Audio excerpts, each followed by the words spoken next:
जय Jagannath good morning दर्शक बंधु आज हूँ एप्रिल मास 22 तारिख बुधवार। तो आज सकाळ कौन टॉप न्यूज रही चलतु देखि नबा। ता पूर्व चैनल को सब्सक्राइब करी पाखरे थिबा ऑल बेल आइकन को दबाई दियंतु तेणु जहाँ भी लेटेस्ट इनफॉरमेशन रही आपण माने सर्वप्रथमे देखि परिबे। प्रथम अपडेट रही केदारनाथ मंदिर रे मोबाइल ब्यान फोटो एवं रील्स मना। उत्तराखंड केदारनाथ मंदिर कमिटी मंदिर परिसर रे मोबाइल फोन व्यवहार को कड़ाकड़ी निषेध करा चाहिए। मंदिरर पवित्रता बजाय रखिबा एवं भक्तंकर सुविधा सुनिश्चित करिबा पई कमिटी ए निष्पत्ति नैथिबा सूचना रही। ता सहित फोटो उठाइबा वीडियो रेकर्ड करिबा एवं सोशल मीडिया पई रील तैयारी करिबा संपूर्ण निषेध। जो माने एपरी करंती सेमानक विरुद्ध रे कार्यानुष्ठान ग्रहण कराजिबो। परवर्ती अपडेट रुचि राज्य रे विभिन्न जिल्ला रे तापमात्रा बढ़िबारे लागिछि। 40 डिग्री छुईलाणी तापमात्रा, जहाकु नजर रखी मालकानगिरी एवं गजपतिर जिला शिक्षा कार्यालय 22 एप्रिल 25 एप्रिल पर्यंत समस्त स्कूल बंद रखा निर्देश देइचंती। एही निर्देशनामा छात्र छात्रींकर सुरक्षा सुनिश्चित करने उद्दिष्ट बोली कहुछि। एही निर्देश शिशु बाटिकारु द्वादश श्रेणी पर्यंत छात्र छात्री थिबा समस्त सरकारी सरकारी सहायता प्राप्त एवं बेसरकारी भाव में परिचालित प्रतिष्ठान पई प्रযোज्य। जदिओ शिक्षक एवं कर्मचारी मानकु सकाळ 6:30 रु 10:30 मध्य ड्यूटी रे जोग देबाकू निर्देश दिया जाइछि। परवर्ती अपडेट रुचि आधार कार्ड व्यवहारकारी एक बड़ खबर। जदि आपणकर आधार कार्ड को 10 वर्ष रु अधिक समय हो गलानी तेबे खबरटी केवल आपणक पई। UIDAI पक्षरु आधार अपडेट को नहीं जारी होइछि नुआ परामर्श। आधार कार्ड आजिर समय रे आम पई सबुठारु गुरुत्वपूर्ण परिचय पत्र। किंतु आपण जानिछन्ते कि जदि आपणकर आधार कार्ड 10 वर्ष पुराना हो जाइछि तेबे याकू अपडेट करने निहाती जरूरी। UIDAI अनुसार ठिकाना किंबा फोटो भली सूचना रे परिवर्तन आसीथाई पारे, जोंथिपाई तथ्य अपडेट करने को परामर्श दिया जाइछि। 14 जून पर्यंत यह सुविधा संपूर्ण मागणा। केवल ऑनलाइन माध्यम रे मागणा अपडेट सुविधा उपलब्ध। बैंकिंग सेवा, सरकारी योजना एवं KYC प्रक्रिया रे जेपरी कौनसी असुविधा न हुए सेथिपाई आधार अपडेट करने निहाती जरूरी। परवर्ती अपडेट रुचि FSSAI रो बड़ निष्पत्ति। कौनसी खाद्य रे मिलिबनी अश्वगंधा पत्र, केवल चेर व्यवहार को अनुमति दिया जाइछि। परवर्ती अपडेट रुचि राज्य रे जारी रही ग्रीष्म प्रभाव। खरा को देखि स्कूल छुट्टी घोषणा। प्रबल ताती सांगको कलबल करुछि गुळुगुळी। 40 डिग्री उपरे रही अधा ओडिशा। पश्चिम और आभ्यंतरीण ओडिशा रे असह्य ताती। 23 तारिख पर्यंत एभली स्थिति लगी रहिबो बोली सूचना रहुछि। परवर्ती अपडेट रुचि पहलग्राम एवं उपत्यकार पर्यटन स्थलगुड़िक पर्यटकों सुरक्षा वृद्धि पाई QR कोड रो व्यवस्था होइतिबा सूचना रहुछि। एई QR कोड स्कान कले समस्त लोकंकर परिचय आपण माने पाई परिबे। परवर्ती अपडेट रुचि ओडिशा रे राष्ट्रपति द्रौपदी मुर्मू वायुसेनार स्वतंत्र विमान जोगे प्रथमे झारसुगुड़ा आसी पहुंचीथिले राष्ट्रपति। यापर वायुसेनार हेलिकप्टर जोगे राउरकेला रे पहुंचीचंती। यापर आयोजित कार्यक्रम रे जोगदे विभिन्न प्रकल्पर शिलान्यास करिसंती। तेबे महामहिम राष्ट्रपति मुंडफटा खरा को खातिर न करी जनसाधारणकर गहली भितरे किछि क्षण बिताइथिबा सूचना रही। परवर्ती अपडेट रुचि पुरी जिला सातपड़ा फांडी अंचल रे 6 वर्षर नाबालिका 21 वर्षीय युवकंकर दुष्कर्म अभियोग। ब्रह्मगिर थाना रे नै अभियोग करिसंती पीड़ितांको बापा। अभियोग अनुसार सातपड़ा फांडी अंचल रे जणे 21 वर्षीय युवक नाबालिका घर डाकी नैथिले। यापरे तांकर हाथ बांधी पाटिरे लोगा देई दुष्कर्म करिथिबा अभियोग होइछि। नाबालिका जनक घर लोकंक आगरे सब कथा कहिबा परे परिवार पक्षरु ब्रह्मगिरी थाना रे अभियोग करा जाइछि। पुलिस घटनास्थल रे तदंत आरंभ करी प्रथमे पीड़ितांकु चिकित्सा निमंते रेबेणा नुआगाँ गोष्ठी स्वास्थ्य केन्द्र रे भर्ती करथिले। तेबे अवस्था गुरुतर थिबारु परे पुरी जिला मुख्य चिकित्सालय को स्थानांतरित करा जाइछि। अन्यपटे चिकित्सा परे पीड़ितांकु परिवार लोकंकु हस्तांतर कराजिबो। घटनारे मुख्य अभियुक्तंकु तदंत पाई पुलिस विभिन्न स्थान रे चढ़ाऊ जारी रखिथिबा सूचना रही। परवर्ती अपडेट रुचि जाजपुर जिला सुकिंदा ब्लॉक कालियापाणी सारुआ बिल स्कूल प्रधान शिक्षकों हीन कार्यकलाप चाकरी निलंबित। गत 17 तारिख रे विद्यालय रे एभली अस्वाभाविक परिस्थिति सृष्टि करथिले प्रधान शिक्षक। 10 जन छात्रंकर प्यांट भितरे बिछुआती पुराई देबारु पिला माने जंत्रणारे छटपट होइथिले। ଅଭିଭାବକ ମାନେ ଏହା ଜାଣିବା ପରେ ସ୍କୁଲକୁ ଆସି ପ୍ରଧାନ ଶିକ୍ଷକଙ୍କୁ ପଚାରିବା ସହିତ ହୋହାଲ୍ଲା କରିଥିଲେ। ତେବେ ଶିକ୍ଷକ ନିଜର ଦୋଷ ସ୍ୱୀକାର କରି ଏଭଳି ଘଟଣାର ପୁନରାବୃତ୍ତି ନ କରିବାକୁ ଲିଖିତ ପ୍ରତିଶ୍ରୁତି ଦେବା ପରେ ମାମଲାର ଆପୋଷ ସମାଧାନ ହୋଇଥିଲା। ତେବେ ଏଭଳି ଘଟଣାକୁ ନିନ୍ଦା କରାଯିବା ସହିତ ଅଭିଯୁକ୍ତ ଶିକ୍ଷକଙ୍କ ନାଁରେ ଶୃଙ୍ଖଳାଗତ ଏବଂ ଦୃଢ଼ କାର୍ଯ୍ୟାନୁଷ୍ଠାନ ନେବାକୁ ଦାବି ହୋଇଥିଲା। ଶେଷରେ ତଦନ୍ତ କରି ସମ୍ପୃକ୍ତ ପ୍ରଧାନ ଶିକ୍ଷକଙ୍କୁ ନିଲମ୍ବିତ କରିଛନ୍ତି ସୁକିନ୍ଦା ବିୟୁ। ପରବର୍ତ୍ତୀ ଅପଡେଟ୍ ହେଉଛି ମହାପ୍ରଭୁଙ୍କର ରତ୍ନଭଣ୍ଡାର ସମ୍ପୂର୍ଣ୍ଣ ସୁରକ୍ଷିତ ରହିଛି। ଶ୍ରୀମନ୍ଦିର ରତ୍ନଭଣ୍ଡାର ଗଣତି ମଣତି ଜାରି ରହିଛି। ଭିତର ରତ୍ନଭଣ୍ଡାରରେ ରହିଛି ପ୍ରାୟ 598 ପ୍ରକାର ଅଳଙ୍କାର। 1978 ମସିହାରେ ପ୍ରସ୍ତୁତ ହୋଇଥିବା ରତ୍ନ ଅଳଙ୍କାର ସହିତ ହୋଇଛି ମେଳକ ପ୍ରକ୍ରିୟା। ଭିତର ରତ୍ନଭଣ୍ଡାରରେ ଏପର୍ଯ୍ୟନ୍ତ ସମସ୍ତ ମେଳକ 100% ସ୍ୱଚ୍ଛ ଏବଂ ନିରବଚ୍ଛିନ୍ନ ହୋଇଛି ବୋଲି କହିଛନ୍ତି ଶ୍ରୀମନ୍ଦିରର ମୁଖ୍ୟ ପ୍ରଶାସକ ଅରବିନ୍ଦ ପାଢ଼ୀ। ପରବର୍ତ୍ତୀ ଅପଡେଟ୍ ହେଉଛି ଭଦ୍ରକ ଆରପିଏଫ୍ ପୋଲିସର ବଡ଼ ସଫଳତା। ଟ୍ରେନ୍ରୁ ଉଦ୍ଧାର ହେଲେ 13 ଶିଶୁ। ବିହାରରୁ ଜନଶତାବ୍ଦୀ ଟ୍ରେନ୍ ଯୋଗେ ଯାଜପୁର କୋରେଇକୁ ଚାଲାଣ ହେଉଥିଲେ 13 ଜଣ ନାବାଳକ। ଭଦ୍ରକ ଶିଶୁ ମଙ୍ଗଳ ବିଭାଗ ଅଧିକାରୀ ସୂଚନା ପାଇ ଭଦ୍ରକ ରେଳ ଷ୍ଟେସନରେ ପହଞ୍ଚି ଆରପିଏଫ୍ ପୋଲିସ ସହାୟତାରେ ଉକ୍ତ 13 ଜଣ ନାବାଳକଙ୍କୁ ଉଦ୍ଧାର କରିଥିଲେ। ଭଦ୍ରକ ରେଳବାଇ ପୋଲିସ ବିଭିନ୍ନ ବଗିରେ ଖୋଜିବା ପରେ ଯାଜପୁର ଷ୍ଟେସନରୁ ସେମାନଙ୍କୁ ଉଦ୍ଧାର କରିଥିବା ସୂଚନା ରହିଛି। ଏହି ନାବାଳକଙ୍କର ବୟସ 6 ବର୍ଷରୁ 16 ବର୍ଷ ମଧ୍ୟରେ ହେବ ବୋଲି ଜଣାପଡ଼ିଛି। ପରବର୍ତ୍ତୀ ଅପଡେଟ୍ ହେଉଛି ରାଜ୍ୟରେ ଏଲ୍ପିଜି ଗ୍ୟାସ୍ ଯୋଗାଣ ଅବ୍ୟାହତ ରହିଛି। ମାତ୍ର କଳାବଜାରୀ ଓ ବେଆଇନ ଭାବରେ ଗ୍ୟାସ୍ ସିଲିଣ୍ଡର ମହଜୁଦ ରଖିଥିବା ବ୍ୟକ୍ତିଙ୍କ ଉପରେ ଖାଦ୍ୟ ଯୋଗାଣ ଓ ଖାଉଟି କଲ୍ୟାଣ ବିଭାଗ ପକ୍ଷରୁ ଦୃଢ଼ କାର୍ଯ୍ୟାନୁଷ୍ଠାନ ଗ୍ରହଣ କରାଯାଉଛି। ବିଭିନ୍ନ ଜିଲ୍ଲାରେ ଯୋଗାଣ ବିଭାଗ ଅଧିକାରୀମାନେ ଦୃଢ଼ କାର୍ଯ୍ୟାନୁଷ୍ଠାନ ଗ୍ରହଣ ପୂର୍ବକ ଯାଞ୍ଚ କରୁଛନ୍ତି। ପରବର୍ତ୍ତୀ ଅପଡେଟ୍ ହେଉଛି ସମ୍ବଲପୁର ଜିଲ୍ଲା ବାମରା ବ୍ଲକ ଅନ୍ତର୍ଗତ ଗୋବିନ୍ଦପୁର ଥାନା ଅଞ୍ଚଳର ବହୁ ଚର୍ଚ୍ଚିତ ମୂକବଧିର ମାନସିକ ଭିନ୍ନକ୍ଷମ ନାବାଳିକା ଦୁଷ୍କର୍ମ ଘଟଣାର ଅଭିଯୁକ୍ତଙ୍କୁ ଗୋବିନ୍ଦପୁର ପୋଲିସ ତାଙ୍କ ଘରୁ ଗିରଫ କରିଛି। ଅଭିଯୁକ୍ତ ପୀଡ଼ିତାର ନିଜର ବଡ଼ ବାପା। ଅଭିଯୁକ୍ତ ନିଜେ ବି ପୋଲିସ ଆଗରେ ନିଜର ଦୋଷ ସ୍ୱୀକାର କରିଛି।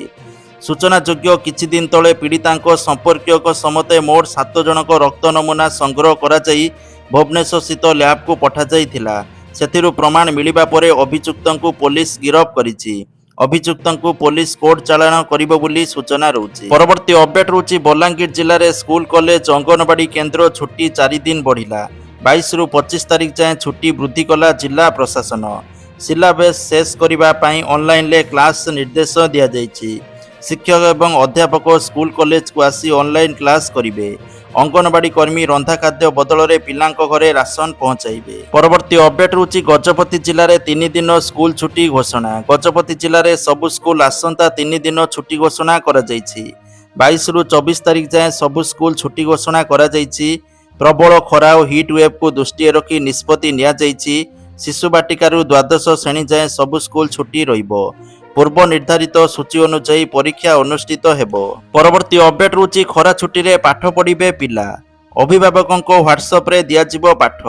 ଏଥର ଖରା ଛୁଟିରେ ପିଲାଙ୍କୁ ହ୍ୱାଟ୍ସଆପ୍ରେ ସମର ଲର୍ଣ୍ଣିଂ ବ୍ୟବସ୍ଥା। ବାପା ମାଆଙ୍କ ହ୍ୱାଟ୍ସଆପ୍ ଜରିଆରେ ଛାତ୍ରଛାତ୍ରୀଙ୍କୁ ଦିଆଯିବ ଆସାଇନମେଣ୍ଟ। ଶିଶୁ ବାଟିକାରୁ 8ମ ଶ୍ରେଣୀ ପିଲାଙ୍କ ପାଇଁ ବ୍ୟବସ୍ଥା ନେଇ ସବୁ ଡିଇଓଙ୍କୁ ଚିଠି ଲେଖିଛି ଓସେପା।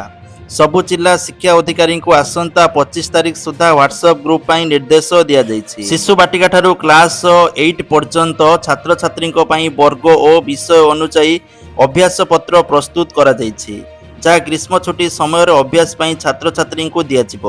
ଏହା ସହିତ କ୍ଲାସ 8 ପର୍ଯ୍ୟନ୍ତ ଅଡିଓ ଭିଜୁଆଲ ତଥ୍ୟ ସହିତ ଲିଙ୍କ ଯୁକ୍ତ ଅଭ୍ୟାସ ପତ୍ର ଛାତ୍ରଛାତ୍ରୀଙ୍କ ଅଭିଭାବକଙ୍କର ହ୍ୱାଟ୍ସଆପ୍ ଗ୍ରୁପ ମାଧ୍ୟମରେ ସିଧାସଳଖ ଛାତ୍ରଛାତ୍ରୀଙ୍କୁ ପଠାଯିବ। ପରବର୍ତ୍ତୀ ଅପଡେଟ୍ ହେଉଛି ବାଲେଶ୍ୱର ରେଳ ଷ୍ଟେସନ ନିକଟରୁ ନିଖୋଜ ଶିକ୍ଷୟିତ୍ରୀଙ୍କୁ ଉଦ୍ଧାର କଲା ପୋଲିସ। ଗତ 18 ତାରିଖ ଠାରୁ ଜନଗଣନା କାର୍ଯ୍ୟରେ ଯାଇ ନିଖୋଜ ହୋଇଥିଲେ ମୟୂରଭଞ୍ଜ ଜିଲ୍ଲା ଢେଙ୍କି ନେଞ୍ଜିଆ ଉଚ୍ଚ ପ୍ରାଥମିକ ବିଦ୍ୟାଳୟର ଶିକ୍ଷୟିତ୍ରୀ ଜ୍ୟୋତ୍ସ୍ନାରାଣୀ ସାହୁ। ଗତକାଲି ବାଲେଶ୍ୱର ରେଳ ଷ୍ଟେସନରୁ ଉଦ୍ଧାର ହୋଇଛନ୍ତି ଶିକ୍ଷୟିତ୍ରୀ ବୋଲି ତଥ୍ୟ ରହୁଛି। ପରବର୍ତ୍ତୀ ଅପଡେଟ୍ ହେଉଛି କଂଗ୍ରେସ ଅଧ୍ୟକ୍ଷ ମଲ୍ଲିକାର୍ଜୁନ ଖଡଗେ ମଙ୍ଗଳବାର ଦିନ ପ୍ରଧାନମନ୍ତ୍ରୀ ନରେନ୍ଦ୍ର ମୋଦିଙ୍କୁ ଆତଙ୍କବାଦୀ କହି ଏକ ନୂଆ ବିବାଦ ସୃଷ୍ଟି କରିଛନ୍ତି। ଚେନ୍ନାଇରେ ଏକ ସାମ୍ବାଦିକ ସମ୍ମିଳନୀରେ ଏଆଇଏଡିଏମ୍କେ ଏବଂ ବିଜେପି ମେଣ୍ଟକୁ ସମାଲୋଚନା କରିବା ସମୟରେ ସେ ଏହି ମନ୍ତବ୍ୟ ଦେଇଥିବା ତଥ୍ୟ ରହିଛି। ପରବର୍ତ୍ତୀ ଅପଡେଟ୍ ହେଉଛି ଗତକାଲିଠାରୁ ଆରମ୍ଭ ହୋଇଛି ମହାପ୍ରଭୁଙ୍କର ବିଶ୍ୱ ପ୍ରସିଦ୍ଧ ଘୋଷଯାତ୍ରା ଲାଗି ରଥ ନିର୍ମାଣ କାର୍ଯ୍ୟ।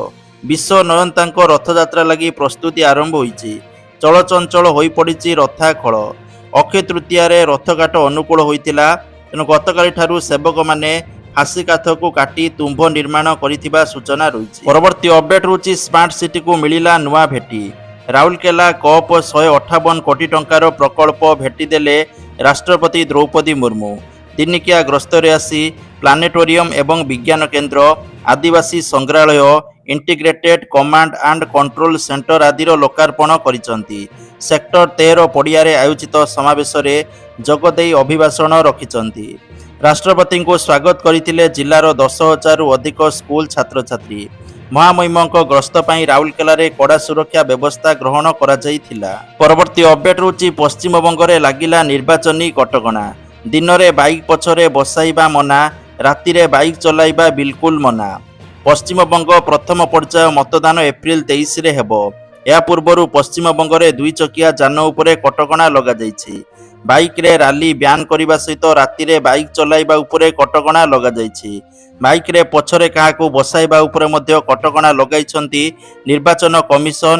ଏହି କଟକଣା ଗତକାଲିଠାରୁ ଲାଗୁ ହୋଇଥିବା ସୂଚନା ରହିଛି। ପରବର୍ତ୍ତୀ ଅପଡେଟ୍ ହେଉଛି ଆଜି ବିଜେପିର ବିଶାଳ ମହିଳା ଜନ ଆକ୍ରୋଶ ସମାବେଶ।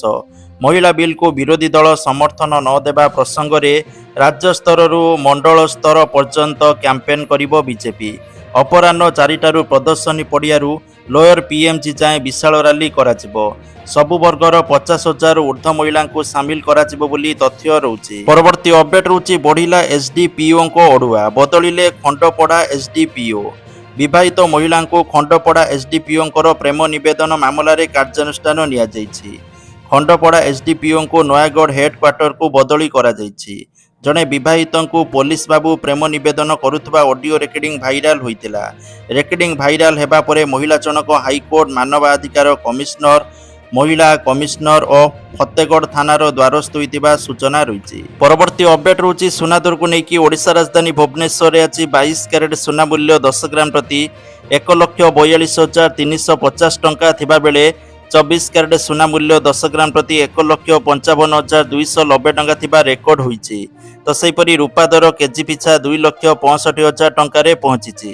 ପରବର୍ତ୍ତୀ ଅପଡେଟ୍ ହେଉଛି ଛାତ୍ରଛାତ୍ରୀଙ୍କୁ ବଣ୍ଟାଗଲା ପୋଷାକ ଶିକ୍ଷାବର୍ଷ 2026-27 ପାଇଁ ବୋଲି ତଥ୍ୟ ରହୁଛି। କଳାହାଣ୍ଡି ଜିଲ୍ଲାରେ ପୋଷାକ ବଣ୍ଟନ କାର୍ଯ୍ୟକ୍ରମ ଆୟୋଜିତ ହୋଇଥିବା ସୂଚନା ରହୁଛି। ବିଭିନ୍ନ ଛାତ୍ରଛାତ୍ରୀମାନଙ୍କୁ ପୋଷାକ ମିଳିଛି। ତେଣୁ ବିଭିନ୍ନ ଜାଗାରେ ଧୀରେ ଧୀରେ କରିକି ପୋଷାକ ବଣ୍ଟନ ହେବ ବୋଲି ସୂଚନା ରହୁଛି। ତ ଆପଣଙ୍କ ଅଞ୍ଚଳରେ ବା ଆପଣଙ୍କ ସ୍କୁଲରେ ନୂଆ ପୋଷାକ ବଣ୍ଟନ ହେଇଛି କି ନାହିଁ କମେଣ୍ଟ ସେକ୍ସନରେ କମେଣ୍ଟ କରନ୍ତୁ। ପରବର୍ତ୍ତୀ ଅପଡେଟ୍ ରହୁଛି ସିଏମ୍ କିଷାନ ଯୋଜନାକୁ ନେଇ ଆସିଲା ବଡ଼ ଖବର। ସିଏମ୍ କିଷାନ ଯୋଜନାରେ ଯଦି ଟଙ୍କା ମିଳିନାହିଁ ତାହେଲେ କ'ଣ କଲେ ଟଙ୍କା ମିଳିବ, ତା ସହିତ କେଉଁମାନଙ୍କୁ ଆଉ ଟଙ୍କା ମିଳିବ ନାହିଁ, ସମ୍ପୂର୍ଣ୍ଣ ଇନଫର୍ମେସନ୍ ଚାଲନ୍ତୁ ଜାଣିନେବା। ତ ଦେଖନ୍ତୁ, ପ୍ରଥମ ଜିନିଷ ରହୁଛି ସିଏମ୍ କିଷାନ ଯୋଜନାରେ ପୂର୍ବରୁ 51 ଲକ୍ଷ ଚାଷୀ ଭାଇମାନଙ୍କୁ ଟଙ୍କା ମିଳୁଥିଲା, କିନ୍ତୁ ଏବେ ମିଳିଛି 41 ଲକ୍ଷ ଚାଷୀ ଭାଇମାନଙ୍କୁ ଟଙ୍କା ମିଳିଛି। ତା ଦେହରୁ 41,000 ସମଥିଙ୍ଗ ଚାଷୀ ହେଉଛି ଭୂମିହୀନ, ମାନେ କହିବାକୁ ଗଲେ ଭୂମିହୀନ ଚାଷୀ ଭାଇମାନଙ୍କୁ ମଧ୍ୟ ଟଙ୍କା ମିଳିଛି। କ୍ଷୁଦ୍ର ନାମମାତ୍ର ଚାଷୀ ଭାଇମାନଙ୍କୁ ଟଙ୍କା ମିଳିଛି। କାରଣ ଭୂମିହୀନ ଚାଷୀ ଭାଇମାନଙ୍କୁ କେତେ 12,500 ମିଳିବା କଥା ନିୟମ ଅନୁସାରେ, ତ କେତେ ମିଳିଛି ଆପଣମାନେ କମେଣ୍ଟ ସେକ୍ସନରେ କମେଣ୍ଟ କରନ୍ତୁ, କାରଣ ସେମାନଙ୍କୁ ୱାନ୍ ଟାଇମ୍ ମିଳୁଛି। ଯଦି ସେମାନଙ୍କୁ 12,500 ଏକା ବେଳକେ ନ ମିଳୁଛି, କାହାକୁ ମିଳିଛି 6,000, କାହାକୁ 4,000 ଭାଗ ଭାଗ କରିକି ସେମାନଙ୍କୁ ମଧ୍ୟ ଦିଆଯାଉଛି। ତ ଏପରି ଦୃଶ୍ୟ ଦେଖିବା ପାଇଁ ମିଳିଛି। ତେଣୁ ଆପଣ ଯଦି ଭୂମିହୀନ ଆଉ ନୂଆ ଆବେଦନ କରିଥିଲେ ତାହେଲେ ଆପଣଙ୍କୁ କେତେ ଟଙ୍କା ମିଳିଛି ଆପଣ କମେଣ୍ଟ ସେକ୍ସନରେ କମେଣ୍ଟ କରନ୍ତୁ। ତା ସହିତ ବହୁତ ସାରା ହିତାଧିକାରୀମାନଙ୍କୁ ସିଏମ୍ କିଷାନ ଟଙ୍କା ମିଳିନି।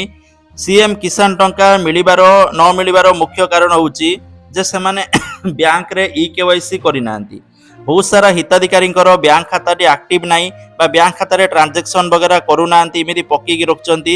ତ ଯାହାଫଳରେ ସେମାନଙ୍କ ବ୍ୟାଙ୍କ ଖାତା ଡିଆକ୍ଟିଭେଟ୍ ହେଇଯାଇଛି। ତେଣୁ ସେମାନଙ୍କ ବ୍ୟାଙ୍କ ଖାତାକୁ ପଇସା ଯାଉନାହିଁ। ସରକାର ତରଫରୁ ତ ପଇସା ପଠାଯାଇଛି, କିନ୍ତୁ ବ୍ୟାଙ୍କରେ ଯେହେତୁ ଡିଆକ୍ଟିଭେଟ୍ ହେଇଯାଇଛି ଖାତା, ସେଥିପାଇଁ ପଇସା ପଡ଼ୁନାହିଁ। ତ ଏହି କ୍ଷେତ୍ରରେ ଆପଣମାନେ ଚେକ୍ କରନ୍ତୁ ଆପଣଙ୍କ ବ୍ୟାଙ୍କ ଖାତା ଡିଆକ୍ଟିଭେଟ୍ ହେଇଛି କି। ଯଦି ହେଇଛି ତାକୁ ଆଧାର କାର୍ଡ଼, ପାନ୍ କାର୍ଡ଼ ଫଟୋ ଦେଇକି KYC କରିକି ବ୍ୟାଙ୍କ ଖାତାକୁ ଆକ୍ଟିଭ କରନ୍ତୁ। ତା ସହିତ ବ୍ୟାଙ୍କ ଖାତାରେ ମିନିମମ୍ ବାଲାନ୍ସ ଆପଣମାନେ ମେଣ୍ଟେନ୍ କରନ୍ତୁ।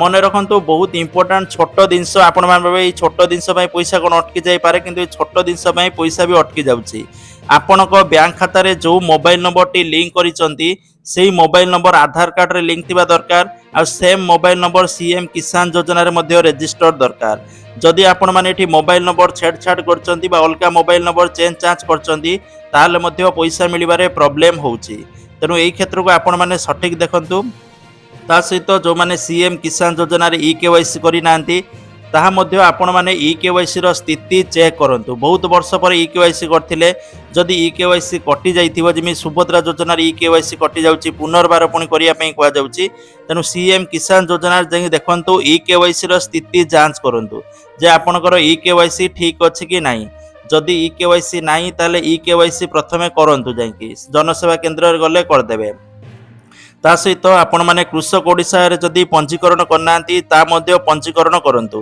ଯଦି ପଞ୍ଜୀକରଣ ନ କରିବେ ତାହେଲେ ପଇସା ଆସିବେନି ତେଣୁ ଏହିସବୁ ଜିନିଷ ଯଦି ଆପଣମାନେ ଠିକ୍ କରିନାହାନ୍ତି ମୁଁ ବାର ବାର ବହୁତ ସାରା ଭିଡ଼ିଓରେ କହିସାରିଛି ଯଦି ଏହିସବୁ ଜିନିଷ ଆପଣଙ୍କ ଠିକ୍ ନାହିଁ ତାହେଲେ ପଇସା ଅଟକି ଆପଣଙ୍କର ଯିବ ପଇସା ଆସିବନି ତେଣୁ ଏହିସବୁ ଜିନିଷ ଯଦି ଆପଣମାନେ ତୁରନ୍ତ ଗୋଟେ ଦୁଇ ଦିନ ଭିତରେ ଠିକ୍ କରୁଛନ୍ତି ତାହେଲେ ଅଟକି ଯିବା ପଇସା ଆପଣଙ୍କୁ ମିଳିପାରେ ପୂର୍ବରୁ ଚାଷୀ ଭାଇଙ୍କ ସହିତ ସେଇଆ ହେଇଛି ଯେତେବେଳେ ବ୍ୟାଙ୍କ ଖାତା କିଏ ଆକ୍ଟିଭ କଲା କିଏ କେୱାଇସି କଲେ କି ଆଧାର କାର୍ଡର ଅପଡେଟ୍ କରିଦେଲେ ମୋବାଇଲ ନମ୍ବର ସେତେବେଳେ ପୂର୍ବରୁ ଅଟକିଥିବା ପଇସା ସେମାନଙ୍କୁ ଆସିଛି ତେଣୁ ଯେହେତୁ ଏ ରିସେଣ୍ଟ ପଇସା ଛଡ଼ା ହେଇଛି ଗୋଟେ ଦୁଇ ଦିନ ପୂର୍ବରୁ ତେଣୁ ଆପଣମାନଙ୍କର ଯଦି ଏଇସବୁ ଭୁଲ ଭାଲ ଅଛି ତାକୁ କରେକ୍ସନ୍ କରିଦିଅନ୍ତୁ ଆପଣଙ୍କ ଆକାଉଣ୍ଟରେ ପଇସାଟି ଆସିପାରିବ ପରବର୍ତ୍ତୀ ଅପଡେଟ୍ ହେଉଛି ସୁଭଦ୍ରା ଯୋଜନାକୁ ନେଇ ଆସିଲା ବଡ଼ ଖବର ତ ଦେଖନ୍ତୁ ସୁଭଦ୍ରା ଯୋଜନାରେ ବହୁତ ସାରା ହିତାଧିକାରୀମାନଙ୍କୁ ଆଉ ଟଙ୍କା ମିଳିବ ନାହିଁ କାରଣ ଆପଣମାନଙ୍କୁ ଟଙ୍କା ମିଳିବ କି ନାହିଁ ଆପଣମାନେ ଷ୍ଟାଟସ୍ ଚେକ୍ କଲେ ଯାଇକି ଜାଣିପାରିବେ ତା ସହିତ ଆପଣମାନେ ଲିଷ୍ଟ ମଧ୍ୟ ଚେକ୍ କରନ୍ତୁ କାରଣ ବହୁତ ସାରା ହିତାଧିକାରୀମାନଙ୍କୁ ଅଯୋଗ୍ୟ ଭାବରେ ବର୍ତ୍ତମାନ ନାଁ କଟାଯାଉଛି ଆଉ ଯଦି ଆପଣମାନେ ଅଯୋଗ୍ୟ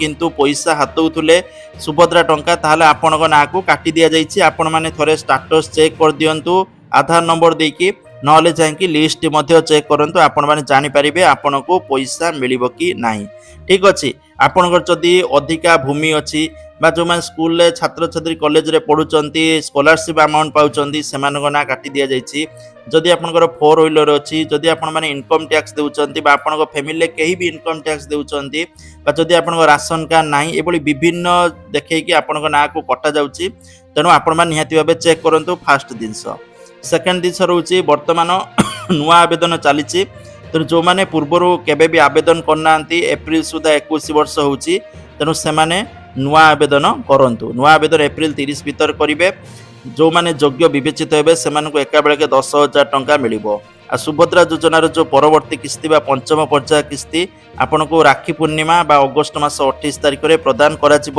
ଏଥିରେ ସମସ୍ତ ଭାଇ ଭଉଣୀ ସମସ୍ତ ଭଉଣୀ ମା ଭଉଣୀମାନଙ୍କୁ ଟଙ୍କା ମିଳିବ ବୋଲି ତଥ୍ୟ ରହୁଛି ଠିକ୍ ଅଛି କିନ୍ତୁ ବହୁତ ସାରା ଅଯୋଗ୍ୟ ଲିଷ୍ଟ ଆସିଯାଇଛି ଆପଣମାନେ ଥରେ ଚେକ୍ କରିଦେବେ ଆଉ ନୂଆ ଆବେଦନ ଯେଉଁମାନେ କରୁଛନ୍ତି ସଠିକ୍ ତଥ୍ୟ ଦେଇକି ଆବେଦନ କରନ୍ତୁ କାରଣ ସଠିକ୍ ତଥ୍ୟ ନ ଦେଇକି ଆବେଦନ କରିଦେଉଛନ୍ତି ପରବର୍ତ୍ତୀ ସମୟରେ ସେମାନଙ୍କୁ ଟଙ୍କା ମିଳୁନାହିଁ ପରବର୍ତ୍ତୀ ଅପଡେଟ୍ ରହୁଛି ରାସନ ମିଳିବାକୁ ନେଇ ଆସିଲା ବଡ଼ ଖବର ତ ଦେଖନ୍ତୁ ରାସନ କାର୍ଡ଼ରେ ଏବେ ମୁଣ୍ଡ ପିଛା 5 କେଜି ନୁହେଁ ମିଳିବ 10 କେଜି ଚାଉଳ କାରଣ ମୁଖ୍ୟମନ୍ତ୍ରୀ ମୋହନ ମାଝୀ ଆଣିଲେ ଅନ୍ନପୂର୍ଣ୍ଣା ଯୋଜନା କ୍ୟାବିନେଟ୍ରେ ତା ମଞ୍ଜୁରୀ ହୋଇସାରିଛି ତେଣୁ ଯେଉଁମାନେ 5 କେଜି ମୁଣ୍ଡ ପିଛା ପାଉଥିଲେ ସେମାନଙ୍କୁ 10 କେଜି ମିଳିବ ଯେଉଁମାନଙ୍କ ଘରେ 5 ଜଣ ମେମ୍ବର 25 କିଲୋ ରାସନ ଉଠାଉଥିଲେ ମାସକୁ ସେ ମାସକୁ ବର୍ତ୍ତମାନ 50 କିଲୋ ରାସନ ଉଠାଇବେ ତ ଯାହାଫଳରେ ବହୁତ ଶୀଘ୍ର ଏହି ରାସନ ବଣ୍ଟନ ବ୍ୟବସ୍ଥା ଆରମ୍ଭ ହୋଇଯିବ ବୋଲି ତଥ୍ୟ ରହୁଛି ତେଣୁ ଏଇଟା ଯେଉଁମାନଙ୍କୁ ମିଳିବ କେଉଁମାନଙ୍କୁ ନ ମିଳିବ ଏହା ଉପରେ କଥା ନାହିଁ କିନ୍ତୁ ଯେଉଁମାନଙ୍କର ରାସନ କାର୍ଡ଼ ଅଛି ସମସ୍ତେ ଯେଉଁ ରାସନ କାର୍ଡ଼ ହିତାଧିକାରୀ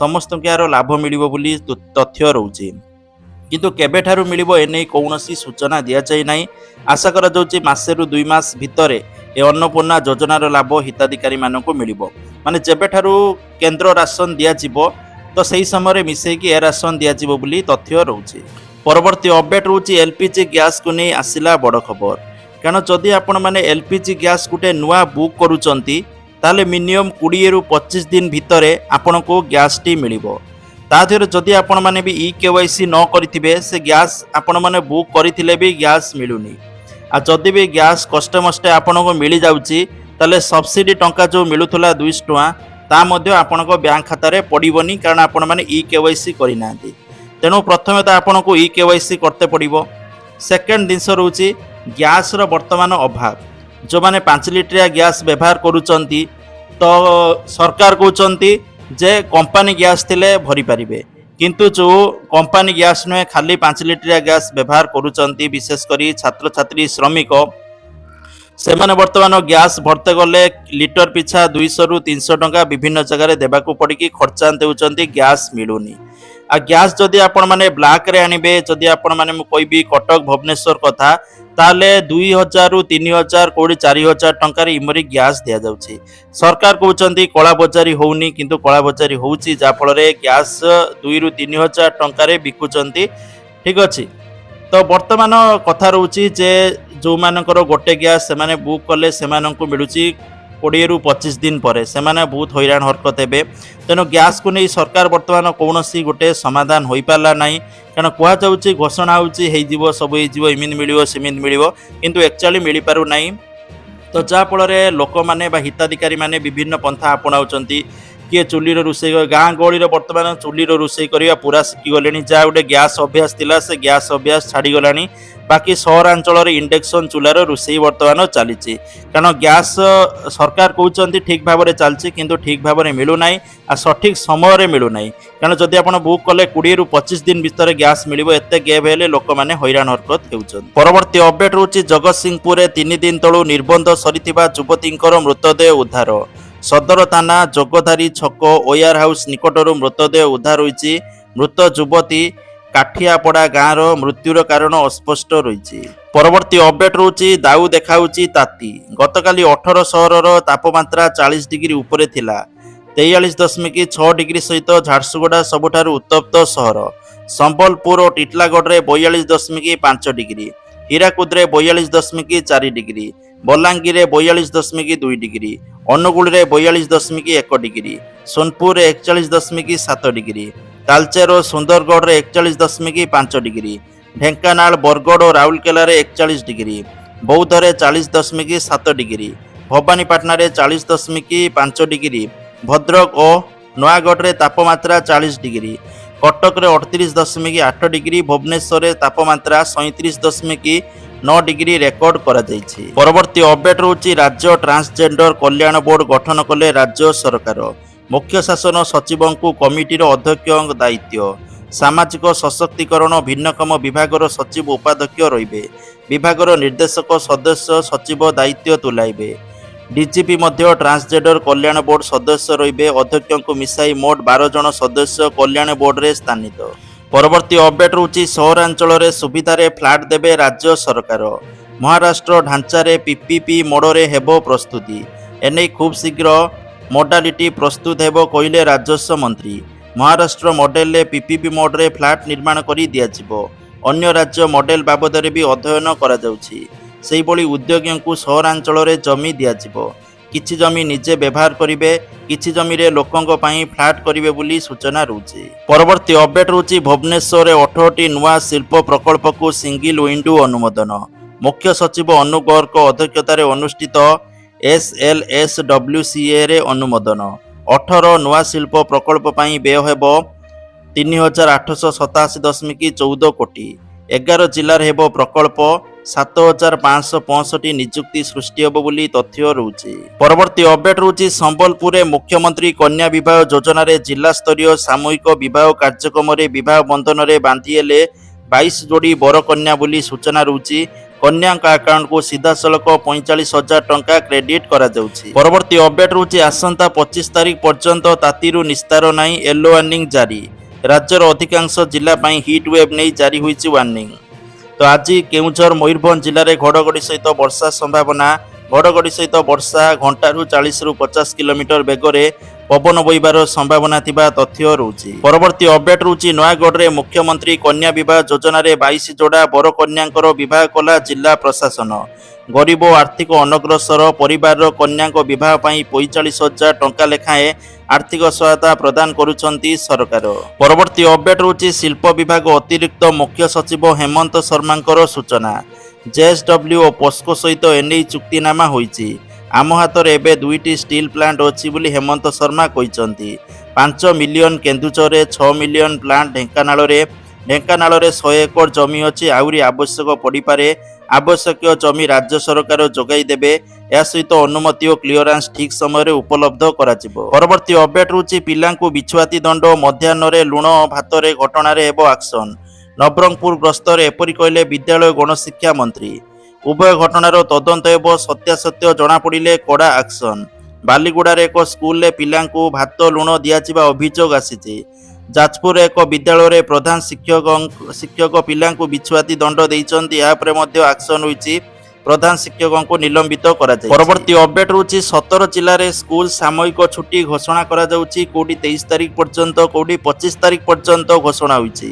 କିନ୍ତୁ ବାକି ଜିଲ୍ଲାରେ କେବେ ସ୍କୁଲ ଛୁଟି ହେବ ଏହାକୁ ନେଇ ପ୍ରଶ୍ନ ଉଠିଛି ଅଭିଭାବକଙ୍କ ମନରେ। କାରଣ ଖରା ସବୁଆଡ଼େ ବୃଦ୍ଧି ପାଉଛି, ପାଖାପାଖି ବିଭିନ୍ନ ଜାଗାରେ 40 ଡିଗ୍ରୀ ଛୁଇଁଲାଣି ତାପମାତ୍ରା। ତେଣୁ ନାହିଁ ନଥିବା ଗରମ ଅନୁଭୂତ ହେଉଛି ଦିନ 9ଟା 10ଟାରୁ, ଯାହାଫଳରେ ଛାତ୍ରଛାତ୍ରୀମାନେ ହଇରାଣ ହେଉଛନ୍ତି। ତେଣୁ ବାକି ଜିଲ୍ଲାରେ କେବେ ସ୍କୁଲ ଛୁଟି ହେବ ଏନେଇ ପ୍ରଶ୍ନରେ। ତ ଯଦି ଶିକ୍ଷା କ୍ୟାଲେଣ୍ଡର ଅନୁଯାୟୀ ସ୍କୁଲ ଛୁଟି ହୁଏ ତେବେ ମେ ମାସ ଫାର୍ଷ୍ଟ ୱିକ୍ ଭିତରେ ଛୁଟି ଘୋଷଣା ହେବ ବୋଲି ଆଶା କରାଯାଉଛି। ପରବର୍ତ୍ତୀ ଅପଡେଟ୍ ରହୁଛି ମ୍ୟାଟ୍ରିକ୍ ରେଜଲ୍ଟ ଓ ଯୁକ୍ତ 2 ରେଜଲ୍ଟକୁ ନେଇ ଆସିଲା ବଡ଼ ଖବର। ମ୍ୟାଟ୍ରିକ୍ ରେଜଲ୍ଟ ମେ ମାସ ଦ୍ୱିତୀୟ ସପ୍ତାହ ବା ମେ ମାସ 15 ତାରିଖ ଭିତରେ ପ୍ରକାଶ ପାଇବ ବୋଲି ତଥ୍ୟ ରହୁଛି। ଆଉ ଯୁକ୍ତ 2 +2 ରେଜଲ୍ଟ ଆପଣଙ୍କର ମେ ମାସ ତୃତୀୟ ସପ୍ତାହ ବା ମେ ମାସ ଶେଷ ସୁଦ୍ଧା ପ୍ରକାଶ ପାଇବ ବୋଲି ତଥ୍ୟ ରହୁଛି। ପରବର୍ତ୍ତୀ ଅପଡେଟ୍ ରହୁଛି ପ୍ରଧାନମନ୍ତ୍ରୀ ଆବାସ ଯୋଜନାକୁ ନେଇ ରହିଗଲା ଘୋଷଣାରେ। ପ୍ରଧାନମନ୍ତ୍ରୀ ଆବାସ ଯୋଜନାରେ ବର୍ତ୍ତମାନ ସୁଦ୍ଧା ଘର ମିଳିପାରିଲା ନାହିଁ। କିନ୍ତୁ ପ୍ରଧାନମନ୍ତ୍ରୀ ଆବାସ ଯୋଜନା ସହରୀରେ ବିଭିନ୍ନ ଜାଗାରେ କାର୍ଯ୍ୟାଦେଶ ଦିଆଯାଉଛି। କିନ୍ତୁ ପ୍ରଧାନମନ୍ତ୍ରୀ ଆବାସ ଯୋଜନା ଗ୍ରାମୀଣରେ ବର୍ତ୍ତମାନ ସୁଦ୍ଧା କାର୍ଯ୍ୟାଦେଶ ମିଳିପାରିଲା ନାହିଁ। ପଞ୍ଚାୟତରାଜ ମନ୍ତ୍ରୀ ଘୋଷଣା କରିଥିଲେ ଯେ ଜାନୁଆରୀ ମାସରେ ମିଳିବ ବୋଲି 10 ଲକ୍ଷ ହିତାଧିକାରୀମାନଙ୍କୁ ଘର, କିନ୍ତୁ ବର୍ତ୍ତମାନ ସୁଦ୍ଧା ମିଳିପାରିଲା ନାହିଁ। ଆଶା କରାଯାଉଛି ଓଡ଼ିଶାରେ ଯେତେବେଳେ ନିର୍ବାଚନ ଆସିବ, ପଞ୍ଚାୟତ ନିର୍ବାଚନ ଯେଉଁଟା 2027 କି ହେବ, ବର୍ତ୍ତମାନ 2026 ଚାଲିଛି, 2027 ଫାଷ୍ଟ ଯେତେବେଳେ ପଞ୍ଚାୟତ ନିର୍ବାଚନ ହେବ ସେହି ସମୟରେ ମେ ବି ଆବାସ ଯୋଜନା ଉପରେ ଘୋଷଣା ହୋଇପାରେ, କାର୍ଯ୍ୟାଦେଶ ମଧ୍ୟ ମିଳିପାରେ। ନହେଲେ ନିର୍ବାଚନ ପୂର୍ବରୁ ଘର ମିଳିବା ଅସମ୍ଭବ, ଯାହାକି ଦେଖିବାକୁ ମିଳୁଛି। ଘୋଷଣା କରିକି ଘୋଷଣାରେ ରହିଯାଉଛି, ତ ଯାହାଫଳରେ ହିତାଧିକାରୀମାନେ ନାହିଁ ନଥିବା ଅସୁବିଧା ଭୋଗୁଛନ୍ତି। ପରବର୍ତ୍ତୀ ଅପଡେଟ୍ ରହୁଛି LICକୁ ନେଇ ଆସିଲା ବଡ଼ ଖବର। ଯଦି ଆପଣଙ୍କର LICରେ ପଲିସି ଅଛି ତାହେଲେ ଆପଣଙ୍କ ପାଇଁ ବଡ଼ ଖବର। LIC ପକ୍ଷରୁ ଘୋଷଣା ହୋଇଛି, LIC of India never asks for personal details like OTP, password, bank info over calls, email message. ତେଣୁ ଯଦି କୌଣସି ପ୍ରକାର କଲ୍ ଆସିକି ଆପଣଙ୍କୁ OTP, ପାସୱାର୍ଡ ବା ବ୍ୟାଙ୍କ ଡିଟେଲ୍ସ ମାଗୁଛନ୍ତି, ଏଥିପ୍ରତି ସାବଧାନ ରୁହନ୍ତୁ। କୌଣସି ପ୍ରକାର ଜିନିଷ ସେୟାର କରନ୍ତୁ ନାହିଁ। ଯଦି କରିବେ ଆପଣଙ୍କର ବ୍ୟାଙ୍କ ଖାତାଟି ଖାଲି ହୋଇଯିବ। ପରବର୍ତ୍ତୀ ଅପଡେଟ୍ ରହୁଛି କନ୍ଧମାଳ ଜିଲ୍ଲାର ଖଜୁରୀପଡ଼ା ବ୍ଲକରେ ଆୟୋଜିତ ଯୁଗ୍ମ ଅଭିଯୋଗ ଶୁଣାଣି କାର୍ଯ୍ୟକ୍ରମରେ ଯୋଗ୍ୟ ହିତାଧିକାରୀମାନଙ୍କୁ ନୂତନ ପେନ୍ସନ ବଣ୍ଟନ କରାଯାଉଥିବା ଦେଖିବାକୁ ମିଳିଛି। ତେଣୁ ଆପଣଙ୍କ ଅଞ୍ଚଳରେ ଯଦି ଏଭଳି କୌଣସି ପ୍ରକାର କାର୍ଯ୍ୟକ୍ରମ ଅନୁଷ୍ଠିତ ହେଉଛି ତାହେଲେ ଏଥିରେ ଭାଗ ନେଇକି ଯଦି ଆପଣମାନେ ପେନ୍ସନ ପାଇବା ପାଇଁ ଯୋଗ୍ୟ କିନ୍ତୁ ଆବେଦନ କରିକି ବହୁତ ଦିନ ହେବ ପଡ଼ିକି ଅଛନ୍ତି, ତାହେଲେ ଏଇଭଳି ଯେଉଁ ଅଭିଯୋଗ ଶୁଣାଣି କାର୍ଯ୍ୟକ୍ରମ ହେଉଛି ଏଥିରେ ଭାଗ ନେଇକି ଆପଣମାନେ ପେନ୍ସନ ପାଇପାରିବେ। ତ ଯାହାକି ଆଜିକାର ଟପ୍ ନ୍ୟୁଜ୍ ଆସିଥିଲା। ଭିଡ଼ିଓ ଲାଇକ୍ କରନ୍ତୁ, ସେୟାର କରନ୍ତୁ। ଜୟ ଜଗନ୍ନାଥ।